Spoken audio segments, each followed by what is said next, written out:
Singer-songwriter Stephen Page, who is making his way up and down via rails. He kicked off his album tour.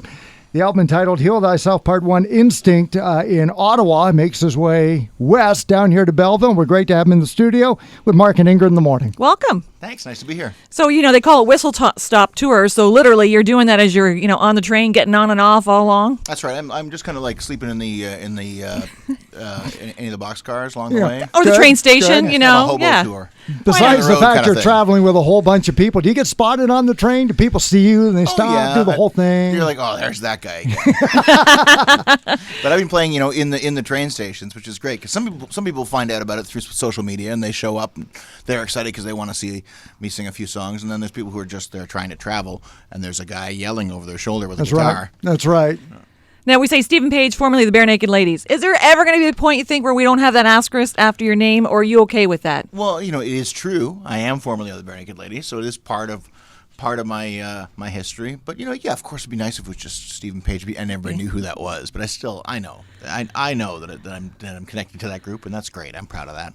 But your story of today is so much more. Let's talk a little bit, first of all, about your solo project before we talk about Stratford, before we talk about your television show and the other ventures you're involved in. Tell us about Heal Thyself Part 1 Instinct. You called it Pop Tunes, Dark Lyrics.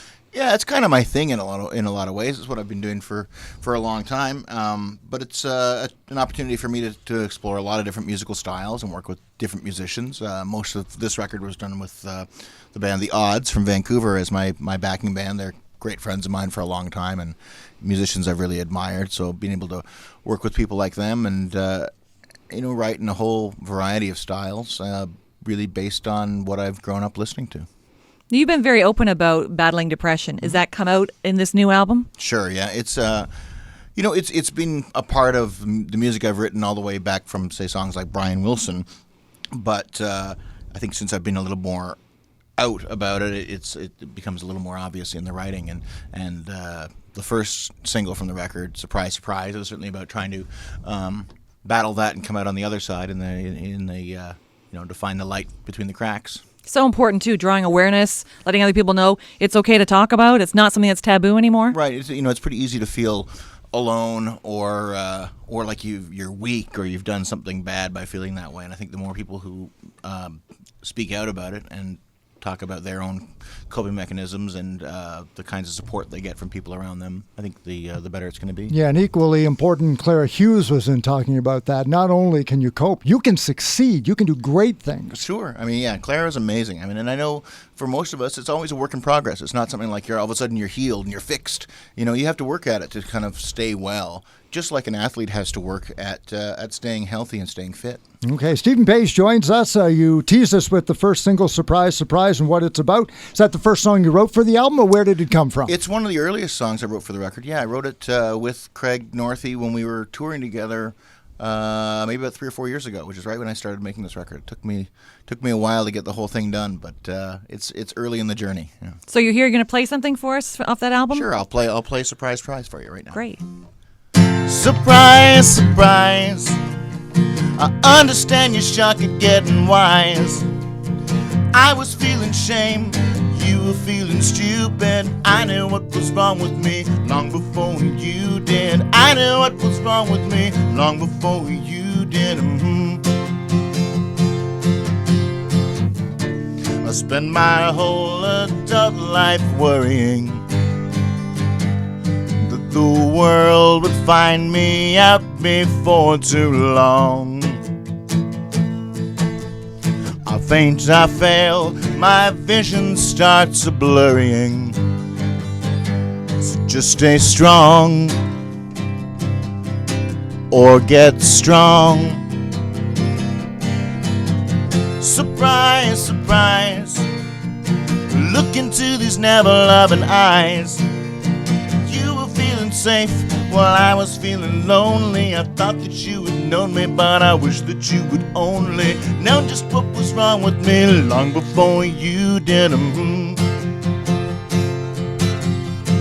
life on the run from the truth is a gun with its barrel pointed deep down in your throat.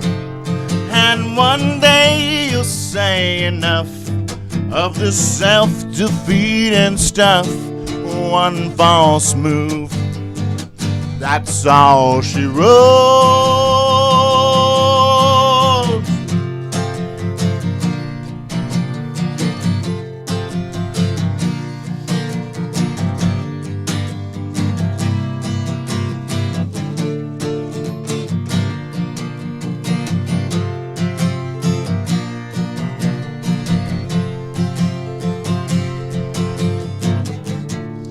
And on those mornings when I'm lying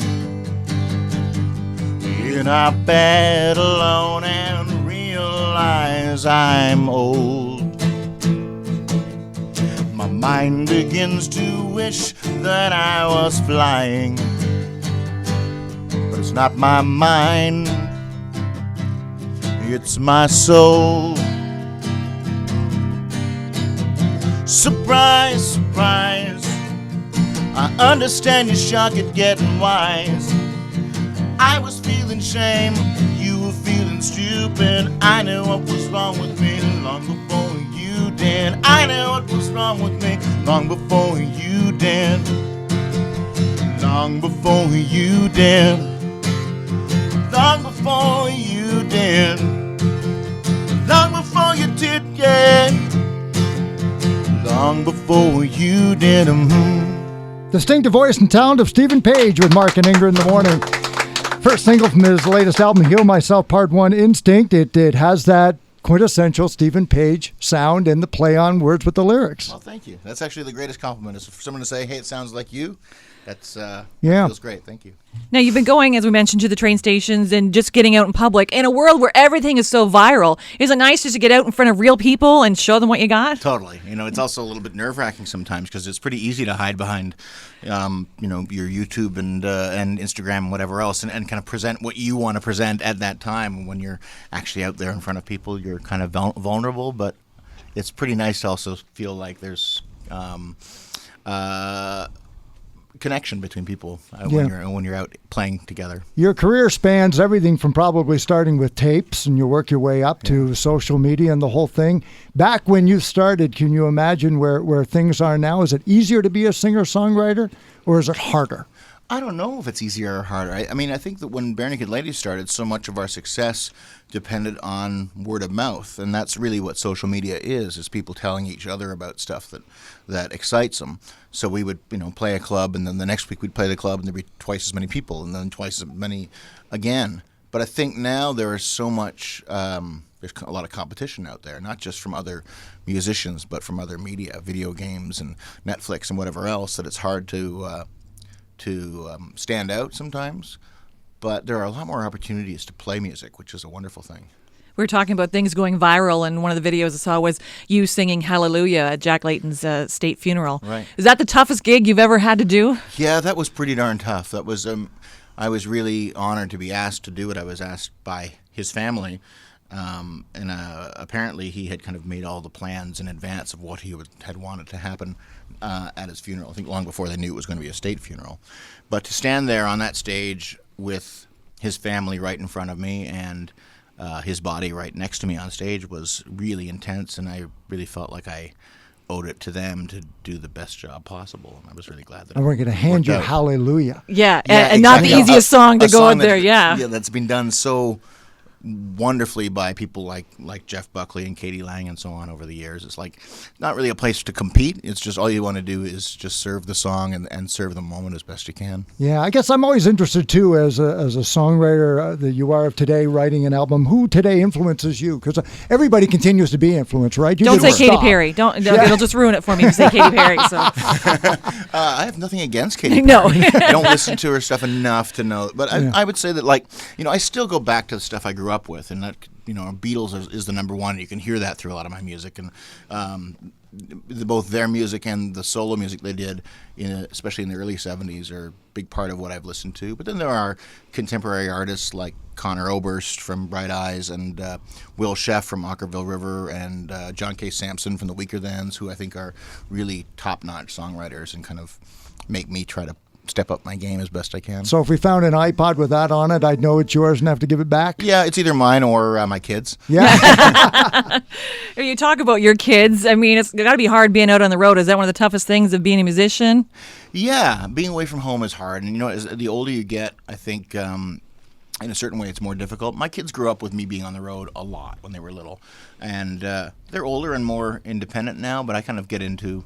It's harder to get me up and out of the house. And there used to be a time when I'd hear the tour bus coming down the street and I get very excited. And now it's like, I'd like to go away for about 3 or 4 days at a time and then go home. Yeah. Do your kids hear you on the radio and go, "That's you"? Like, really? Oh, no, Yeah. now they're kind of like, they're at the point where their friends find out that their dad is that guy, and they're like, "You didn't tell me that's your dad." You're Yeah. like, no, Well, because you it's just didn't my ask if it was dad. my yeah. dad or not. Yeah, absolutely. Did they ever watch the Edie video and think, oh my God, look at those legs? Oh, God. A lot of times I go, what was I thinking?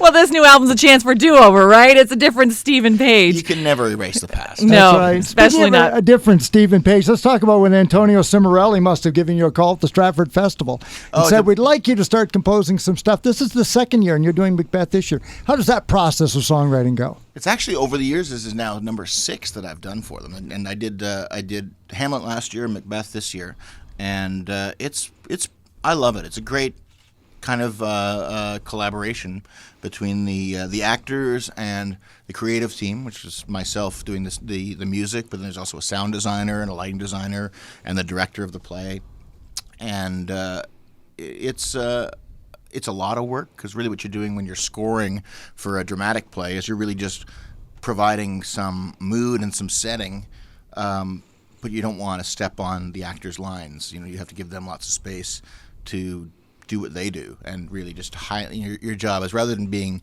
front and center like I'm used to being, you're in the background, you're a supporting character, and that's it's a great skill to learn. Yeah. Stephen Page, Heal Thyself, Part 1, Instinct. So that's going to be Part 2 already in the works? It's already mostly done. I've got most of the songs, so now I just have to kind of get it mixed and figure out when to put it out. Excellent. You going to play us another song from that? Why don't I play you an old one? How about that? That'd be great. All right.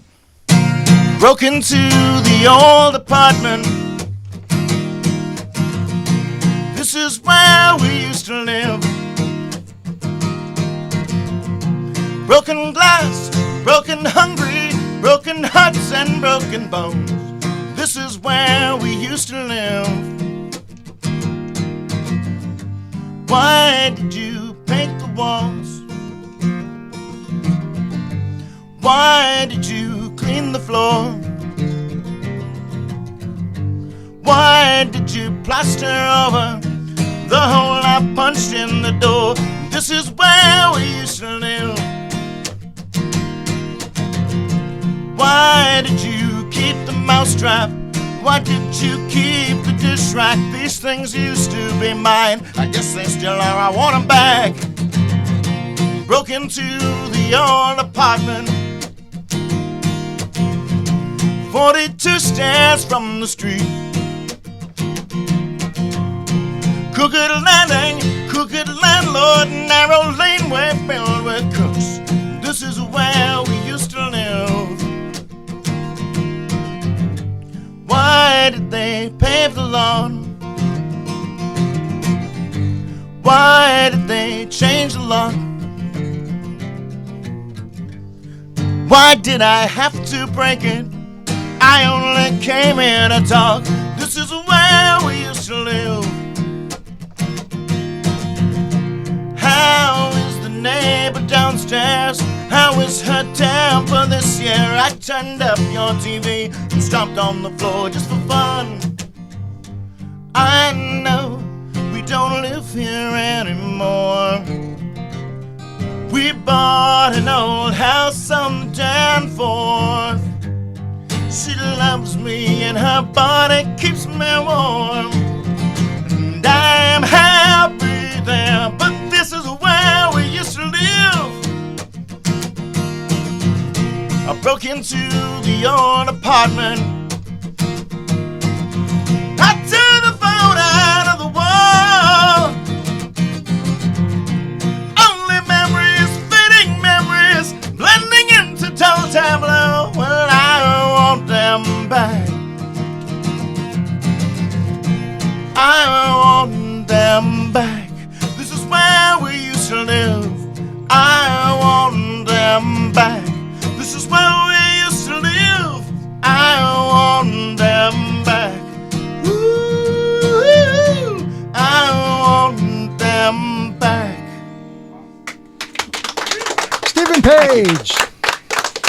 appreciate you singing in here this morning because usually we ask an artist to sing before noon and we get that panicked look on their face. But you've been right. singing it since the Kingston train station, and so yeah, we appreciate it. Kingston was my warm up. So Yeah. That's right. Good to we're hear. giving you that look, absolutely. Oh, perfect. Good to to know. hear. A couple of other thoughts before we let you go. If you hang around with Ingrid now, you got to play a game. 'Cause Yeah. that's All what right. we do. We play games. So- you already brought up Brian Wilson. Today is Mike Love of the Beach Boys' 75th birthday. Wow. All right. So we know that your song Brian Wilson was based on Beach Boys Brian Wilson. So I'm going to give you either a Beach Boys song or a 1960s toy. Okay? So Okay. you just got to say toy or Beach Boys. Okay. Rock-a-Stack. Toy. Very good. Johnny Hero. Song. Nope, toy. Cotton Fields. Song. Beach Boys. You got it. Chug-a-lug. Toy. Beach Boys. Wow. Yeah. Little People. That's Politically incorrect. That's a show on TLC. Yeah. It's also a politically incorrect toy as well. Yeah. Vegetables. That's song. It is. Upsy Downsy. Song I don't know. No, it's a toy. It's Thank a great doll. heavens. Wild Honey. That's a song. Great Yeah, song. thank goodness. Disney Girls. Song. Very good. And the last one, Best of the West. Song. Toy. Action Oh, figures. I- Yeah, but you're pretty There are good. too many songs there for me to not I know. know. You know your Beach Boys, not Some these of them. 1960s toys. Yeah. And the final branch, I got a couple of minutes to talk about your TV show. Are you a real fan of cooking? You're a food guy? Oh, I love yes. Yeah. As you can tell, I love food. One of the things about touring over the years is being able to sample local cuisines all over the place and figure out a way to get away from bad backstage catering, which is going out and exploring the world. And so, eating for me is so much connected to culture and to geography. And so when I got offered a chance to do the Illegal Eater TV show, it was about finding the secret foods that are out there, the ones that are deeply connected to where they're from, but might be harder to find. It's Yeah. fun to do. Yeah. Well, that's why we brought you Hawkins Cheesies right from Belleville. You know. Well, you know Right. what? I live in upstate New York now, so not easy to find. So I'm very excited to have my Hawkins cheesies. You just got to tweet it. We looked. We'll Awesome. hook you up. So. Stephen Page, congratulations. You're going to be doing this how long before you head up to Ithaca, New York? I noticed April's Yeah. going to be busy. I actually today's the last day. Then I go and we start rehearsing for our next little swing. I'm doing those next shows as a trio, and then we back up in Canada after that, doing more shows. We're Okay. so glad that you could stop by our studios today. Thanks for having me.